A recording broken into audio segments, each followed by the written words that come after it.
Ces 4 magiciens ne sont pas comme les autres. On a sorti la science des laboratoires pour la montrer à un public. Et ils vous présentent la nouvelle saison d'Abracadascience. Avec des tours encore plus incroyables, encore plus étonnants et encore plus fous qu'avant. Alors, ouvrez grand vos yeux et vos oreilles. Car parfois, ce qu'on prend pour de la magie est en fait de la science qu'on ignore. Abracadascience, saison 2, inédit. Tous les mardis à 21h50 sur Discovery Science.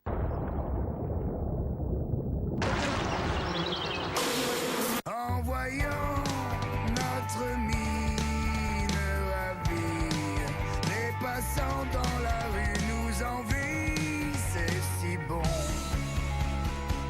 de guetter dans ses yeux un espoir merveilleux. Renault Clio, et votre cœur bat plus fort. Découvrez Renault Clio à partir de 149 € par mois, sans apport, avec 4 ans d'entretien. La solution sécurisée pour envoyer de l'argent à l'étranger. L'argent peut être récupéré en espèces ou sur un compte bancaire. Rendez-vous sur azimo.com. Transfert gratuit jusqu'au 3 mars 2015.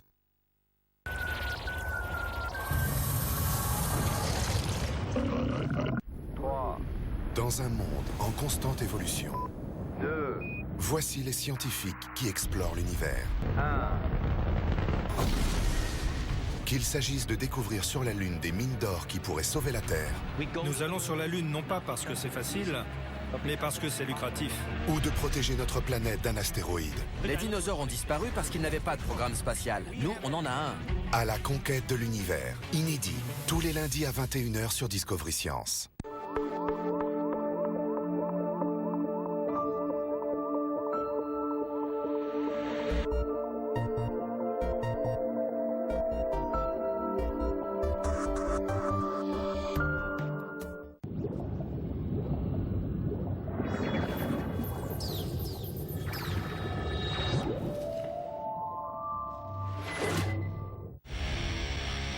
La mort est partout. En général, on essaie de l'éviter. Mais pour certains, il est trop tard. Chaque jour, nous menons une guerre contre les microbes, les toxines, les blessures, les maladies et les catastrophes. Il y a tant de façons de trouver la mort. Le simple fait de survivre est un miracle. Car chaque jour de notre vie, 1000 morts insolites nous guettent.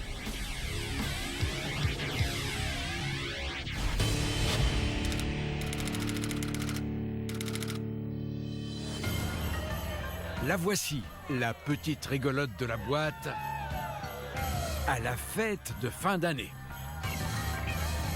Carole est une stagiaire à mi-temps en recherche d'un temps plein.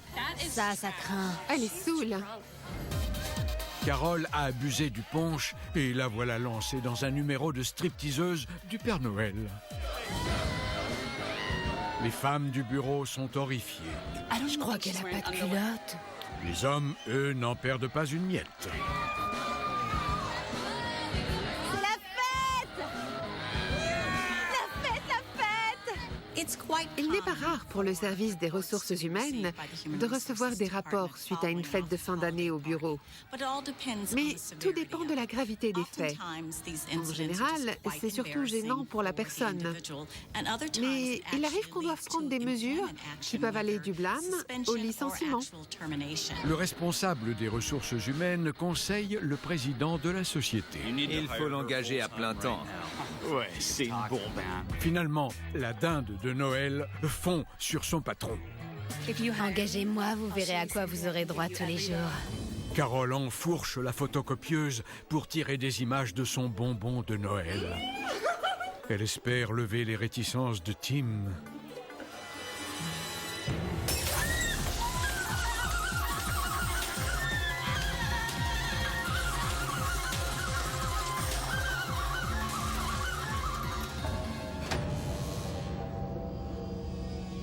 Oh la vache, appelez une ambulance. Elle est morte? Elle est morte. Quand la vitre de la photocopieuse a cédé, elle est entrée en contact avec des fils à nu. Ces câbles ont envoyé de l'électricité dans son corps. Comme elle était ivre, son temps de réaction était altéré et elle ne s'est donc pas dégagée des fils électriques. Le courant a provoqué une fibrillation ventriculaire et elle est morte. Carol a mis ses atouts en avant pour décrocher un emploi stable. C'est la fête! Mais au final, c'est resté une stagiaire qui avait le feu aux fesses.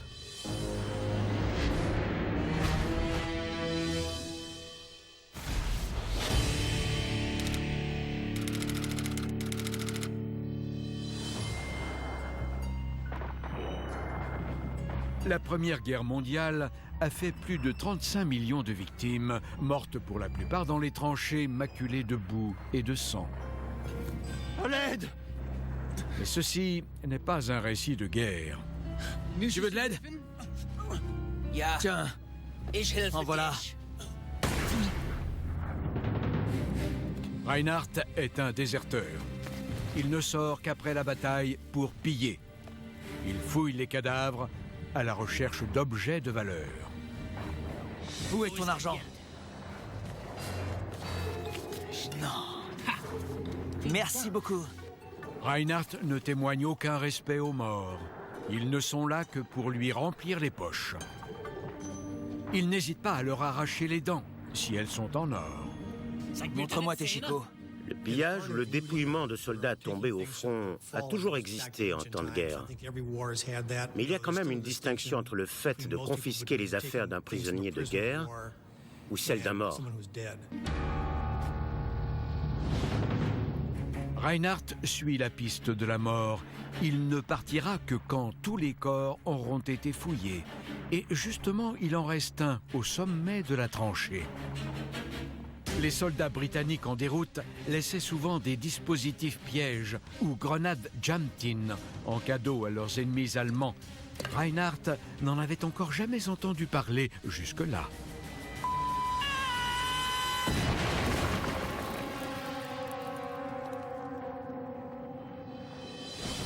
La grenade de type Jam-Tin était un engin explosif improvisé, surtout présent dans les tranchées pendant la Première Guerre mondiale. Les soldats récupéraient les boîtes de conserve de leur cantine, qu'ils garnissaient de poudre, d'éclats d'obus et d'un détonateur dit système piège. C'était un mécanisme à ressort qui s'amorçait avec un poids, comme celui d'un cadavre. Et si on déplaçait celui-ci, la bombe explosait. Reinhardt n'avait de respect ni pour les vivants, ni pour les morts. Mais ces derniers peuvent toujours délivrer un message, et celui-ci en avait un bon.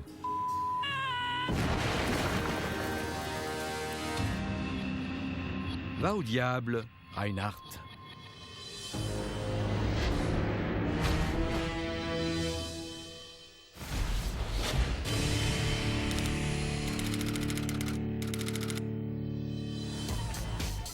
Vous l'avez sans doute remarqué, le vélo gagne du terrain, que ce soit en loisir ou pour se rendre au travail. Le monde est fou de la petite reine. Ah, les vélos! Jeune abruti! Mais Monsieur Siraki préfère les SUV aux deux roues. Monte dans la voiture. C'est un médecin du sport véreux qui bourre ses patients de stéroïdes et il en prend aussi.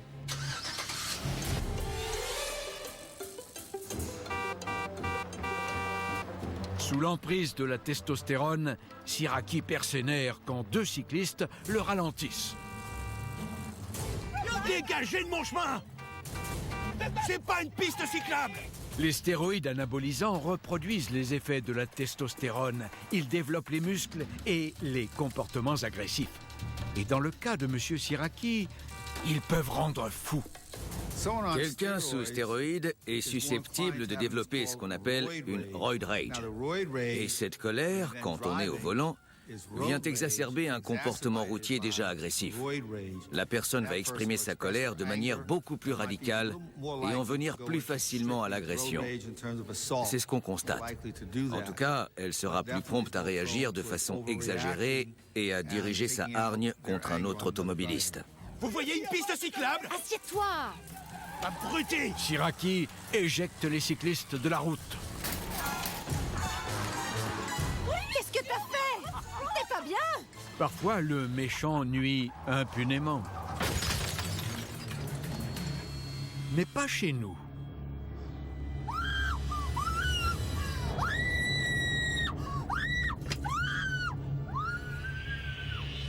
À 65 km/h, le fer à béton l'a empalé comme une lance au niveau du front, lui perforant les lobes frontaux.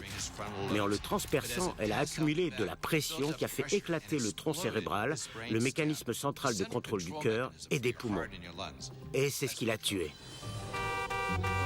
Le docteur Siraki pensait que la route était à lui et il considérait les cyclistes comme un obstacle à sa vie à 100 à l'heure boostée aux stéroïdes. Mais il est passé du statut d'agressif sur la route à celui de mort sur la route. Oh mon Dieu!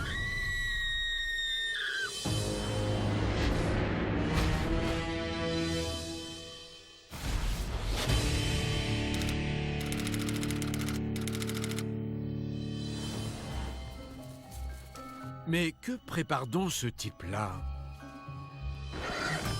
Un vol de sperme de porc, bien sûr. Coucou le Corée. Allez, viens me voir, on va bien s'amuser. Et si vous voulez du sperme de porc de qualité, adressez-vous à cette bête de concours, Brandon. Là, viens ici, hein, mon grand. Alors. Brandon est une bête de choix. Sa semence se vend à prix d'or et Elmer veut sa part du gâteau. Voilà, c'est bien. Ne bouge pas. Il se saisit donc des attributs de Brandon et se met au travail. Oh, ouais, tu es beau. Allez. Ah oui, ça fait du bien, hein. Et voilà, c'est le moment de tout donner. Oh là là, oh oui, oh, vise le seau. Oh, je vais me faire un paquet de blé. La propriétaire a dû entendre l'extase de Brandon. Hey, qui est là?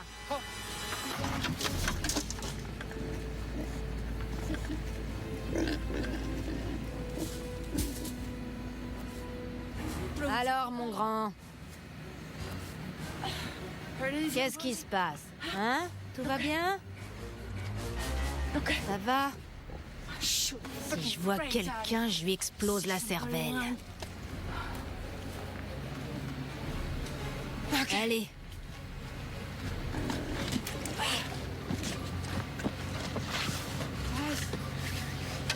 Personne ne touche à mon cochon. Sortez de là où je vous fais sauter la tête. Alors, mon grand, ça va, toi? Hein? Oui? Gentil cochon. Oh, t'es mignon. Allez.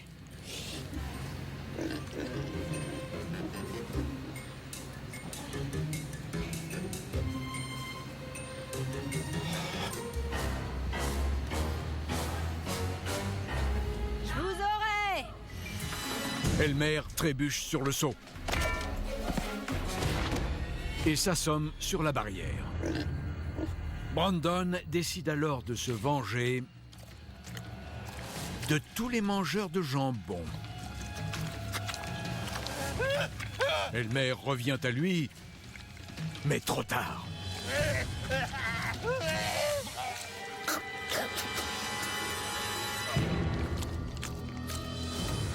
Les cochons peuvent manger de la chair humaine, s'ils en ont l'occasion. Ils sont omnivores, ils mangent de tout. Leurs canines inférieures sont aiguisées comme des rasoirs, et ça fait du dégât.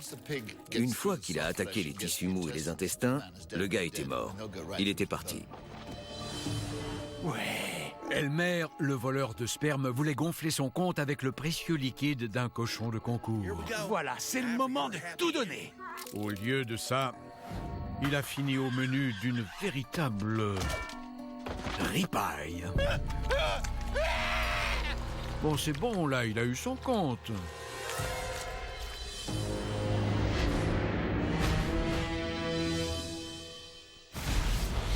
Dans un instant, deux voleurs venus détrousser un magicien se font berner. Et une diva insupportable découvre que le sort peut nous poignarder dans le dos.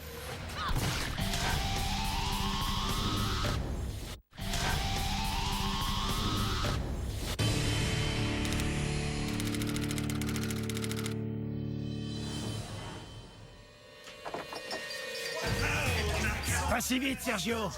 Rocky et DeShawn, deux toxicomanes, dépouillent les personnes âgées pour se payer leur dose. Vous voulez quoi?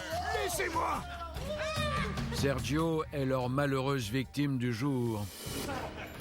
Voilà! Magicien raté, il tient une boutique de magie. Il aura cherché pendant toute sa carrière le coup de maître qui ferait de lui une star. Ce n'est pas simple d'être magicien, surtout quand on traverse une période creuse.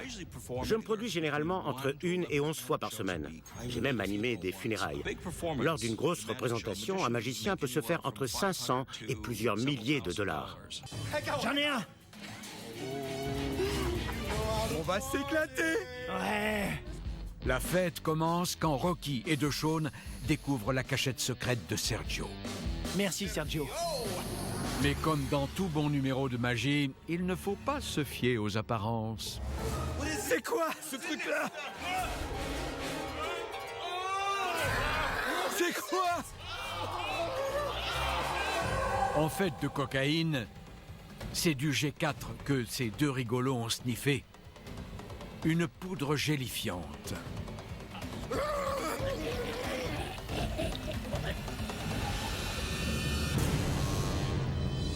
Le G4 est un polymère super absorbant qui peut absorber jusqu'à 500 fois son poids en liquide. Si on en met dans un verre d'eau, le mélange devient tout de suite gélatineux. C'est très utilisé par les magiciens.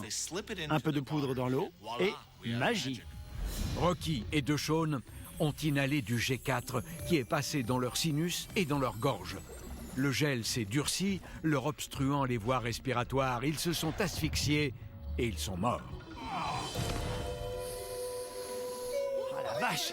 Finalement, Sergio a trouvé son numéro d'enfer. Grâce à lui, 2 voleurs camés ont disparu.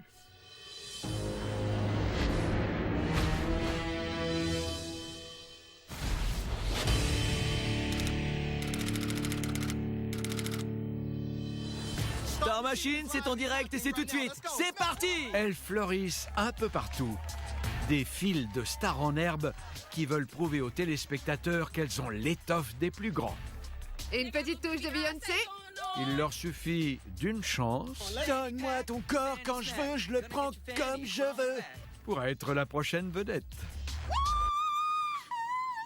Mais en matière d'ego surdimensionné, Regardez-moi cette bande d'amateurs. personne ne rivalise Vous serez peut-être mes choristes. avec Chantal. Vous savez pas bouger comme moi. Pour réussir dans ce métier, il faut bien se connaître. Quand je suis sur scène, je suis insatiable. On m'appelle le napalm sexuel. J'enflamme les planches. Dès qu'une caméra tourne, Chantal sait la trouver. Excusez-moi. Une battle de booties! Tu te prends pour qui? Tu fais la queue? Retourne derrière! Sans citer de nom, il y a beaucoup de gens dévorés d'ambition qui n'ont pas peur d'écraser les autres, qui ne se gênent pas pour leur griller la priorité, alors qu'on est censé attendre son tour. Évidemment, celui qui est devant ou au centre passe plus à l'image. Mais il y en a toujours qui essaient de gratter des places. Et à chaque fois qu'ils passent à la télé, c'est pour pleurer, raconter leur vie, la drogue, l'alcool, etc. Moi aussi, j'ai fait certaines choses. Mais je ne veux pas me servir de ça pour m'attirer la sympathie du public. Je veux juste être jugé sur mon mérite et mon talent. Mais beaucoup sont dans le calcul, et dès qu'ils voient une caméra, ils lâchent les vannes. Ouh! Alors que dès que les caméras sont éteintes, excusez mon langage, mais ça redevient de vrais sales. À l'avant ou à l'arrière, rien n'arrête cette jeune femme. Ça mérite le premier rang. Soudain, un vent très violent se déchaîne. Le parapluie de Chantal s'envole dans les airs. Mais tout ce qui ne repose que sur un ego surgonflé ou un courant d'air chaud finit toujours par retomber sur terre, comme le parapluie de Chantal. Pile dans sa colonne.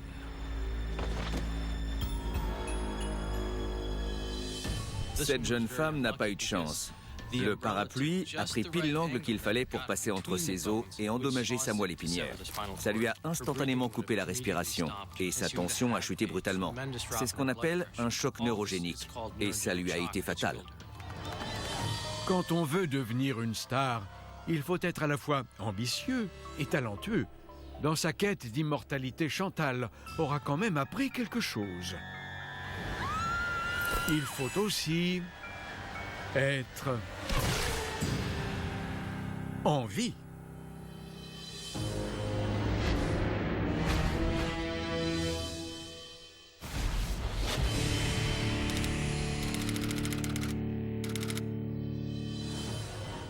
Ces jours d'inspection de l'hygiène dans ce motel miteux en plein désert. Palmer Munsey sillonne l'État en se prétendant inspecteur de l'hygiène. Notre établissement est impeccable. Il commence par traquer les taches dans les chambres. Madame, je vais continuer seul. Et ça va durer un moment. Bye bye. Une fois seul dans la pièce, que la fête commence. Oui, oui, je vais vous faire un rapport nickel. C'est du solide que je vais te sortir, oh oui. Visiblement, Palmer est un homme qui aime son travail. Je veux faire le grand 8.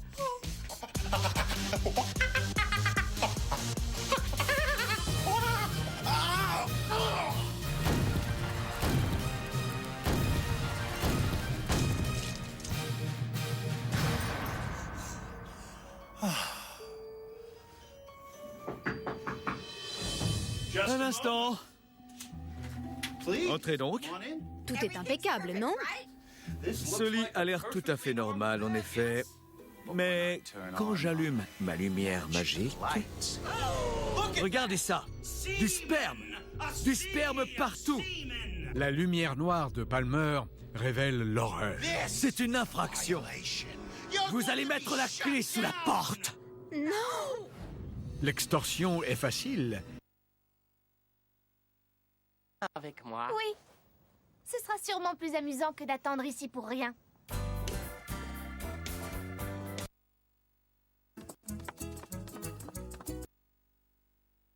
Parce que sinon, elle va les emporter avec elle. Tu as raison.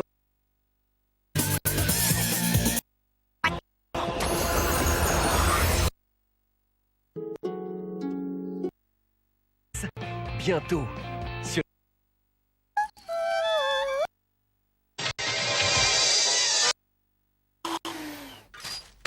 Poubelle. Ouais, Rita, on est à fond.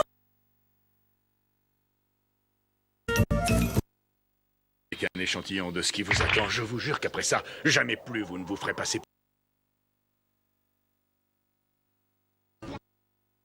Force d'autodéfense. Ah, vos militaires? Oui, ce sont eux. Et chaque année, ils en construisent? Oui.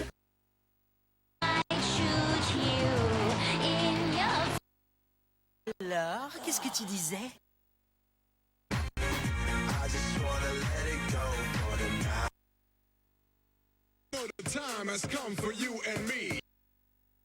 Envie de coucher pour coucher.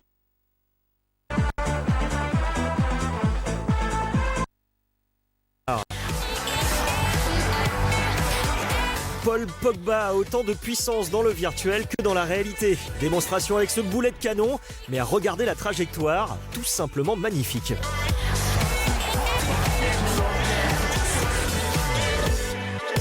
On se tourne vers les champs de justice pour retrouver une action pas comme les autres. Annie est décidée à aller défendre sa tour face à l'équipe adverse. La magicienne saute dans le tas et commence par un double kill. Et c'est là que ça se complique. C'est chaud, mais Annie arrive à temporiser pendant la recharge de ses sorts. Elle enchaîne et finit par terminer son dernier adversaire en frôlant la mort. Un pentakill mérité.